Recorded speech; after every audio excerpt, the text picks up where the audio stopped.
Hello student, welcome back to my channel learn with Sakshi. Student, I hope आप सभी बहुत अच्छे होंगे। तो स्टूडेंट, आज हम कंटिन्यू करेंगे एक्सरसाइज 5.2। हम कर रहे हैं चैप्टर 5 अर्थमेटिक प्रोग्रेशन। तो स्टार्ट कर लेंगे विद सेकंड क्वेश्चन। स्टूडेंट, हमारे पास सेकंड क्वेश्चन क्या दे रखा है?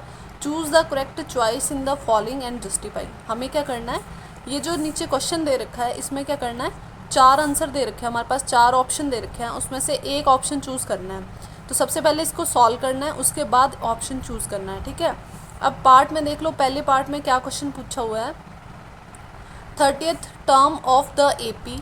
हमारे पास एपी ये है, इसकी हमें 30th टर्म निकालनी है, मतलब A30 निकालना है। ठीक है, सो 30th टर्म निकालने के लिए हमारे पास स्टूडेंट फॉर्मूला है AN is equals to A plus N-1 into D. अभी जैसे हमें 30th टर्म निकालनी है तो हम यहाँ पे n की वैल्यू 30 फिल करेंगे। ठीक है, तो 30 लेते हैं। गिवन क्या है? गिवन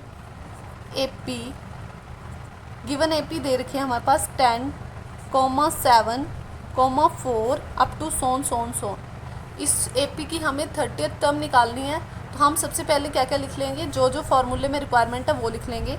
ए क्या है? हमारी फर्स्ट टर्म है, और क्या है इस एपी की फर्स्ट टर्म? 10 है।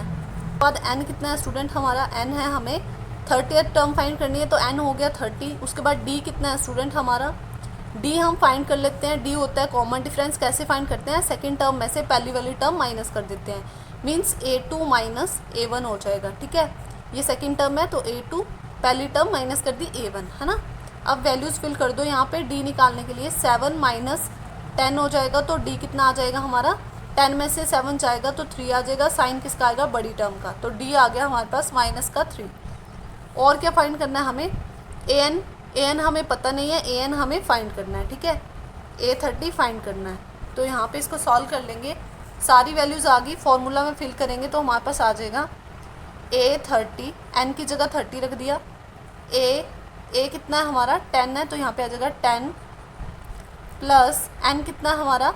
एन कितना है स्टूडेंट? 30 है, तो 30 माइनस 1 हो जाएगा। और डी कितना है हमारा? माइनस का 3 है। डी कितना है हमारा? माइनस का 3 है। वैल्यू फिल कर दी। अब इसको सॉल्व कर लेंगे। So A30 is equals to 10 plus 30 में से 1 जाएगा तो आ जाएगा 29, और इसको मल्टीप्लाई करना है -3 से। ये दोनों आपस में मल्टीप्लाई हो जाएंगे, तो A30 is equals to 10 as it is रहा, प्लस 29 को 3 से मल्टीप्लाई कर दी तो माइनस का 87 आ गया। अब इसको आगे सॉल्व करेंगे। प्लस माइनस माइनस होता है, 10 माइनस 87।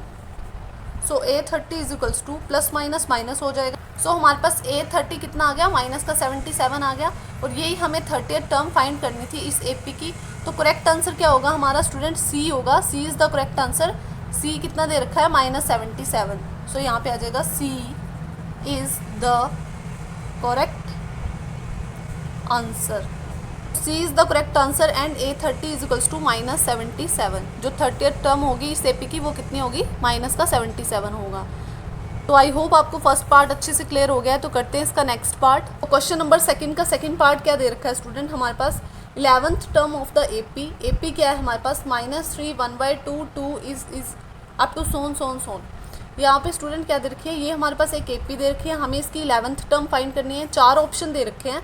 सबसे पहले हम सॉल्व करेंगे, 11th टर्म फाइंड करेंगे, उसके बाद ऑप्शन को टिक कर देंगे। ठीक है, तो कर लेते हैं सॉल्व इसको। 11th टर्म निकालने के लिए हमारे पास क्या फॉर्मूला होगा? AN is equals to A plus N-1 into D. इस फॉर्मूले से आप कोई भी टर्म एपी की निकाल सकते हो। ठीक है, एपी लिख लेते हैं। गिवन एपी क्या है हमारे पास? गिवन एपी क्या है हमारे पास? एपी -3, 1/2, 2 अप टू सोन। ये एपी है। सबसे पहले इसकी पहली टर्म लिखो। फर्स्ट टर्म क्या है एपी की? -3 है, कॉमा आ जाएगा। फिर एन कितना है? कौन सी टर्म निकालनी है हमें? 11th टर्म निकालनी है, सो एन 11 हो गया। और डी कितना है हमारा? कॉमन डिफरेंस कितना है? करते हैं सेकंड टर्म में से पहली वाली माइनस करते हैं, तो यहाँ पे हो जाएगा A2 माइनस A1 हो जाएगा। तो -1/2 माइनस, और यहाँ पे A1 कितना है हमारा? 3 है, तो मैंने -3 फिल कर दिया। अब स्टूडेंट हमें क्या करना पड़ेगा? एलसीएम लेना पड़ेगा। जिसके नीचे कुछ नहीं होता उसके नीचे 1 होता है, तो यहाँ पे 1 आ गया। अब नीचे 2 बनाने के लिए 2 से मल्टीप्लाई किया तो ऊपर भी 2 से मल्टीप्लाई करना पड़ेगा। हमारे पास एलसीएम 2 आ गया। अब इसके नीचे तो ऑलरेडी 2 था तो इसको किसी से भी मल्टीप्लाई नहीं किया तो एज इट इज़ 1 रहा। फिर माइनस माइनस प्लस हो गया, यहाँ पे माइनस का साइन है, साइन का ध्यान रखना है।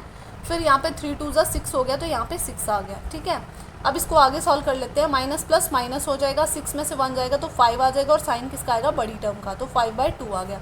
सो d is equals to 5/2। D हमने फाइंड कर लिया।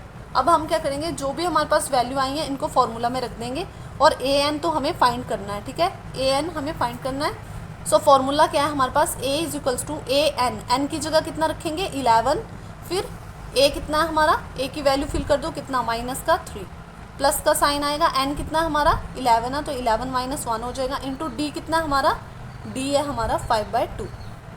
सॉल्व कर लेंगे इसको आगे सॉल्व करेंगे। So A11 is equals to -3 plus 11 में से 1 जाएगा तो 10 आ जाएगा, मल्टीप्लाई 5/2, 2 1 ज़ा 2 एंड 2 5 ज़ा 10, दोनों आपस में मल्टीप्लाई हो जाएंगे। So A11 is equals to -3 plus 5 5 ज़ा 25।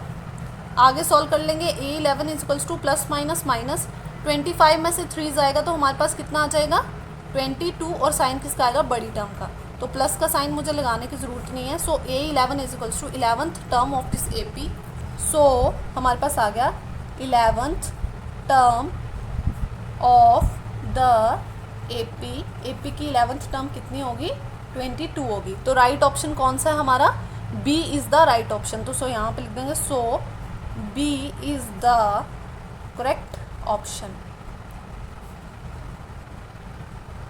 बस यहाँ पे हमारा आंसर है, इतना सा ही सॉल्व करना है इसको।